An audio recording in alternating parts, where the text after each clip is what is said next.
அந்த அயோத்தி வியாக்கோளம் கொண்டிருந்தது. 14 வருடம் கழித்து ராமபிரான் திரும்பி வந்திருப்பதும், அவர் பட்டாபிஷேகம் நடக்கும் பெரும் கொண்டாட்டம் நடக்க இருப்பதாலும், எங்கும் பெரும் மகிழ்ச்சியும் உணவும் இனிப்புகளும் புத்தாடைகளும் ஆரவாரம் ஆட்டமும் பாட்டமுமாக அந்த அழகிய அயோத்தி ஜொலித்து கொண்டிருந்தது. ஒரு பக்கம் மாபெரும் ரிஷிகள் யாகசாலை அமைத்து மந்திரங்களை முழங்கிக் கொண்டிருந்தார்கள். குடம் குடமாக நெய்யும் இதர பொருட்களும் வண்டி வண்டியாய் கொண்டு வந்து அடுக்கப்பட்டிருந்தது. யாகசாலை பல மைல் அளவுக்கு சரையு நதிக்கரையில் அமைந்திருந்தது. அந்த யாகசாலையின் புகை வானில் கருமேகம் போல திரண்டிருந்தது. ராமபிரானுக்கு எதிரிகளே இல்லை என்பதால் காவலர்களும் வீரர்களும் கூட கொண்டாட்டத்தில் ஈடுபட்டிருந்தனர். திரும்பும் இடமெல்லாம் ஆனந்தமும் மகிழ்ச்சியும் நிறைவுமே சரையு நதி வெள்ளம் போல் ஓடிக்கொண்டிருந்தது. ராமபிரானின் முடிசூட்டு விழாவுக்கு எல்லா ரிஷிகளும் மகான்களும் வந்திருந்தனர். எல்லா மன்னர்களும் வந்திருந்தார்கள். சுக்ரீவனும் விபீஷணனும் முதல் ஆளாக வந்திருந்தனர். குகன் முதல் எல்லோரும் வந்திருந்தார்கள். விபீஷணன் அந்த அனந்த பத்மநாபன் சிலையினை வைத்த கண் கெடுக்காமல் பார்த்து கொண்டே இருந்தான். எல்லோரும் கொண்டாட்டத்தில் இருக்க அனுமனின் கண்கள் மட்டும் ஒருத்தியை தேடின. எங்கு தேடினாலும் காண முடியாத அவளை பற்றி மெல்ல பரதனிடம் கேட்டான். பரதா, நம் அன்னை கைகை எங்கே? நான் அவரை தரிசிக்க வேண்டும். யாரும் அதுவரை கேட்காத கேள்வியினை கேட்டதும் பரதன் நெற்றி சுருக்கினான். பின் சொன்னான், அனுமா, நீ அண்ணனுக்கு உத்தமமான சீடன், சந்தேகத்திற்கு அப்பாற்பட்டவன். அதனால் எங்களில் ஒருவன் முன்னிடம் நான் எல்லாவற்றையும் சொல்ல முடியும். என் அன்னையினை நான் பார்த்தே 14 வருடமாகின்றது. அவர் அந்த அறையினை விட்டு வெளியே வருவதே இல்லை. ஊரும் உலகமும் அவரை தூற்றுவதாலும், ராமனை காட்டுக்கு விரட்டியவர் என மக்கள் தூற்றியதாலும் அவர் முடங்கியே கிடக்கின்றார். அவர் உருவமே மாறிவிட்டதாக சேவகர்கள் சொல்கின்றார்கள். நான் அவர்களை சந்திக்க முயன்றாலும் அவர்கள் அனுமதிப்பதே இல்லை. யாரையும் பார்ப்பதே இல்லை. ஆனானப்பட்ட ரிஷிகள் வந்தாலும் கதவை திறப்பதே இல்லை. இப்போது ராமன் வந்துவிட்ட பின்பும் அந்த அறை பூட்டியேதான் கிடக்கின்றது. அதோ அந்த மாளிகையில் தான் இருக்கின்றார். நான் அவர் சொன்னபடி முடிசூடவில்லை எனும் கோபம் இருந்திருக்கலாம். எங்களுக்குள் பேச்சுவார்த்தை எதுவுமே இல்லை. நீ வேண்டுமானால் சென்று பார் என்றான். அனுமன் அந்த மாளிகைக்கு சென்றான். அது வெள்ளையடிக்கப்படாமல் பராமரிக்கப்படாமல் சிதிலமடைய தொடங்கியிருந்தது. செடி கொடியெல்லாம் படர்ந்து காரை பெயர்ந்திருந்தது. அனுமன் எல்லாம் கவனித்து கொண்டே வந்தான். அங்கிருந்த பணிப்பெண்கள் அனுமனிடம் என்ன வேண்டும் என்றார்கள். அனுமன் வந்திருக்கின்றேன், அன்னையினை காண வந்திருக்கின்றேன் என சொல்லுங்கள் என்றான். அந்த அறையில் கைகை வெறித்த பார்வையுடன் அமர்ந்திருந்தாள். கிட்டத்தட்ட பேச்சு என்பதை மறந்த நிலையில் இருந்தாள். யாரிடமும் அவள் பேச விரும்பவே இல்லை. பாலை நிலத்து மரம் போல தனித்து இருந்தாள். அவளிடம் செய்தி சொல்லப்பட்டதும் அசையாத அவள் கண்கள் அசைந்தன. அனுமனா, என்னை தேடியா என மெல்லிய குரலில் கேட்டாள். ஆம் என்றனர் பெண்கள். அவனுக்கு ஆசனமிட்டு அமரச் சொல்லுங்கள். உண்பதற்கு ஏதும் கொடுங்கள்.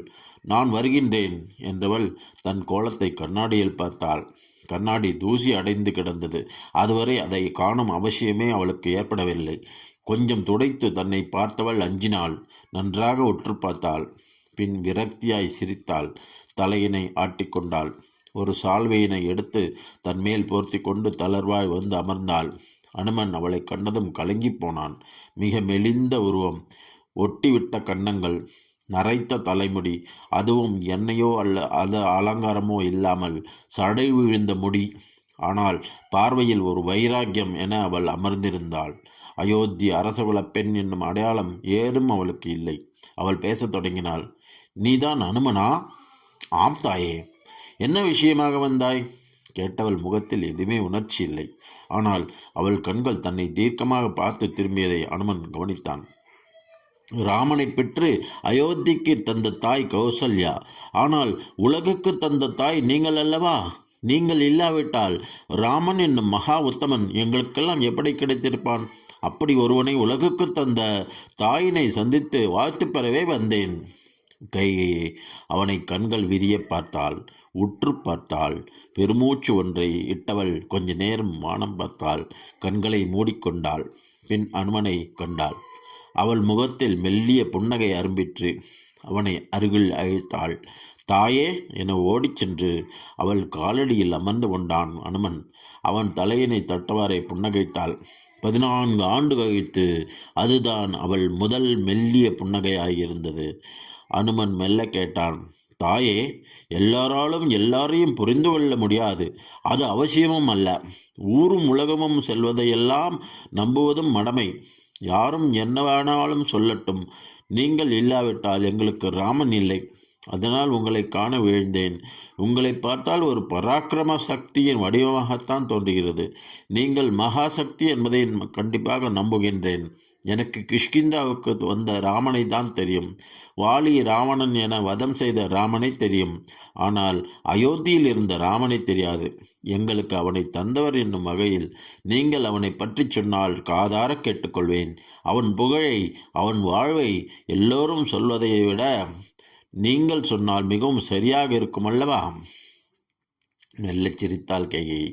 அவள் முன் பணியிருந்திருந்த அனுமனை நோக்கி சொன்னாள், வேதங்களை முழுக்க அறிந்தவனே, நீ என் 5ஆம் மகன் என்பதால் உன்னிடம் எதையும் என்னால் மறைக்க முடியாது.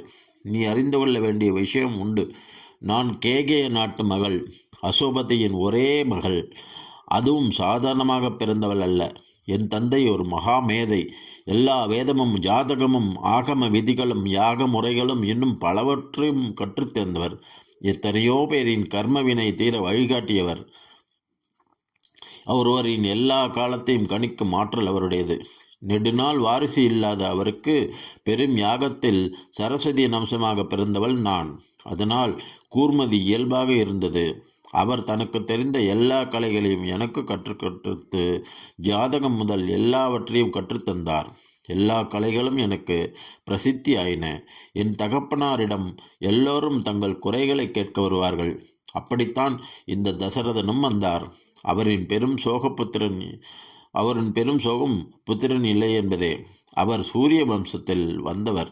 சர்வ லட்சணமும் சிறப்பான ஜாதகமும் கொண்ட பெண் வந்தால்தான் அவனுக்கு புத்திர பாக்கியம் என்பது விதி.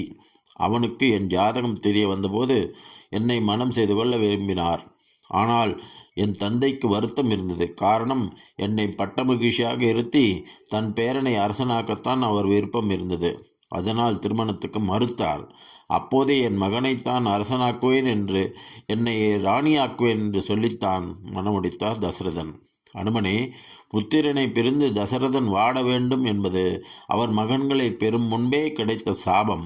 அப்போது மகன்கள் இல்லா தசரதன் சாபம் பலிக்க மகன் வேண்டுமே. அப்படியாவது மகன் வரட்டும் என்றுதானே அவர் போக்கில் இருந்தார். இந்த சாபம் எனக்கு முதலில் தெரியாது. மனமான பின்புதான் அறியப்பெற்றேன். நான் அவருக்கு மனைவி மட்டுமல்ல, தோழி, ஆலோசகர், அவனின் காரியதர்சி, ஜோதிடர் என எல்லாமே நான் தான். 3 மனைவியரில் எனக்கு தனியிடம் வைத்திருந்தார். போருக்கு செல்லும்போது என்னைத்தான் அழைத்துச் செல்வார். சிறு வயதிலே என் அரண்மனையில் பெரிய காட்டுப்பூனை வந்து சேவகர்களே அஞ்சிய போது நான் ஒரு சிறிய கத்தியால் அதை துணிச்சலாக கொன்றவள். அந்த தைரியத்தை கண்டுதான் என் தந்தை போர் பயிற்சி எல்லாம் எனக்கு அளித்தார். தசரதனுடன் சம்பாசுரனை அழிக்க போருக்கு சென்றேன். தசரதன் என்னை சாரதியாக்கினார்.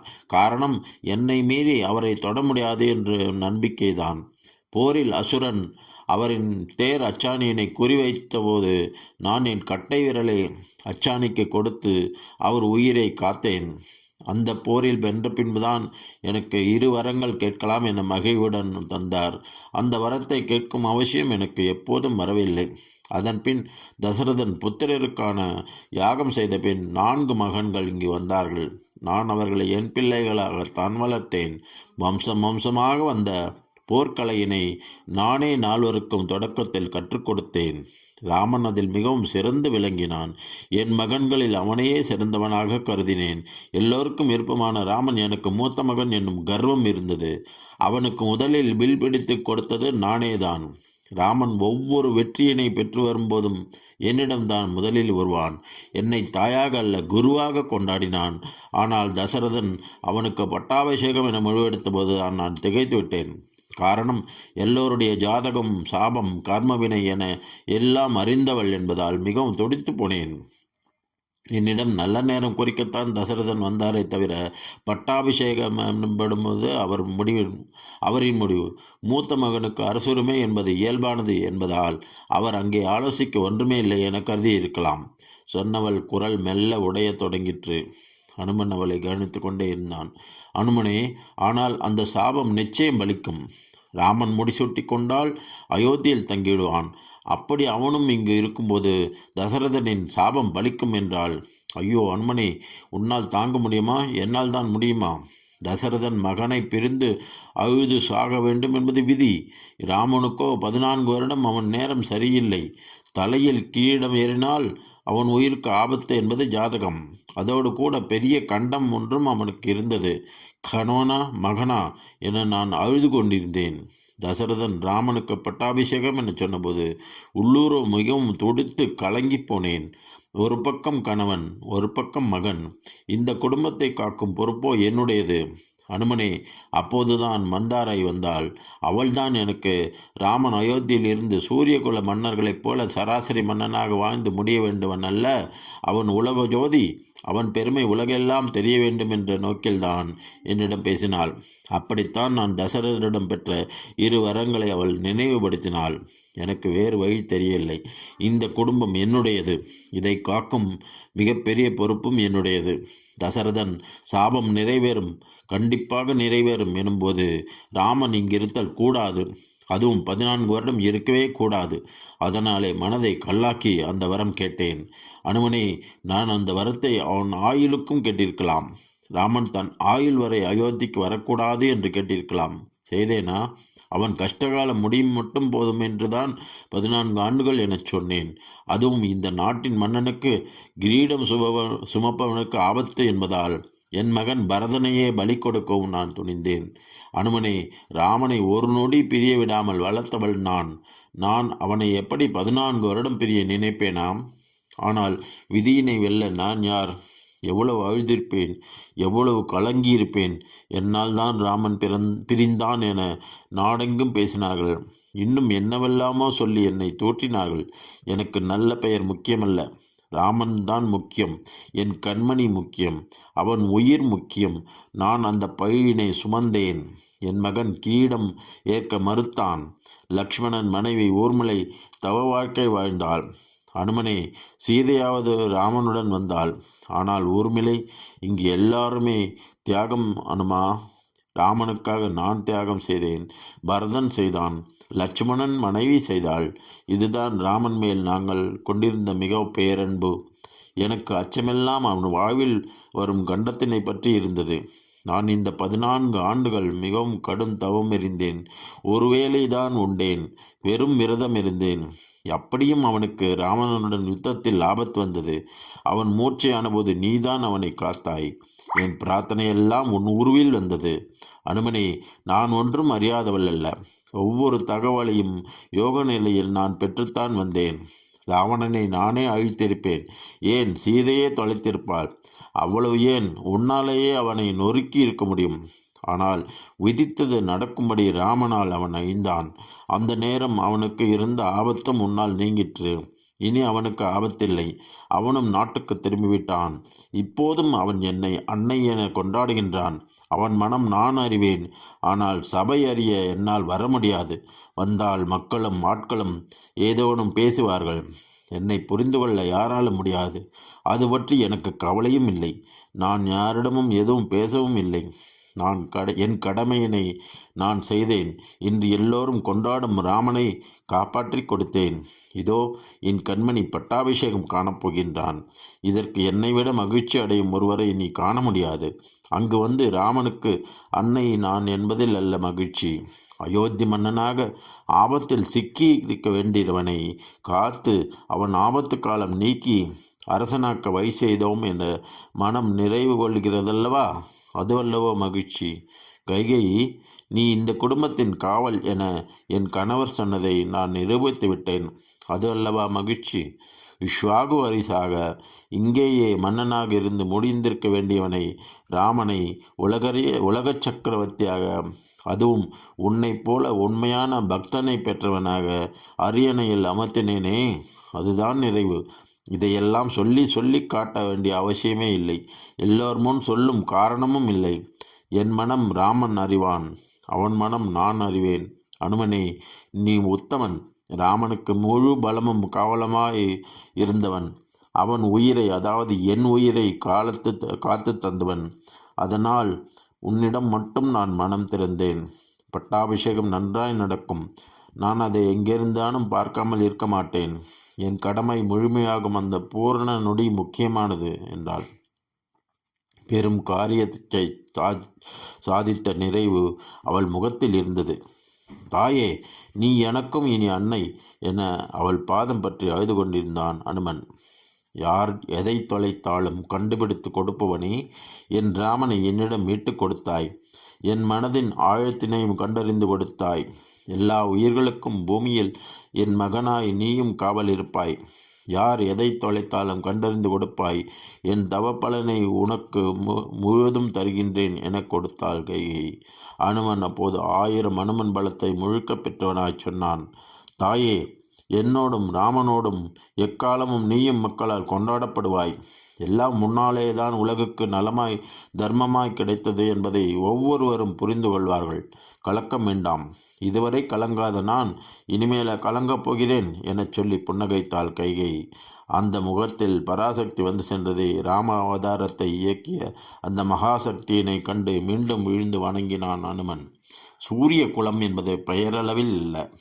அங்கே ஒவ்வொரு பாத்திரமும் உள்ளே எரிந்து தன்னையே தீபமாக எரித்துத்தான் தர்மத்தின் ஒளியினை கொடுக்கின்றது என்பதை முழுக்க மனதால் புரிந்த நிறைவில் கண்களில் நீர் ததும்ப நின்றான் அனுமன்.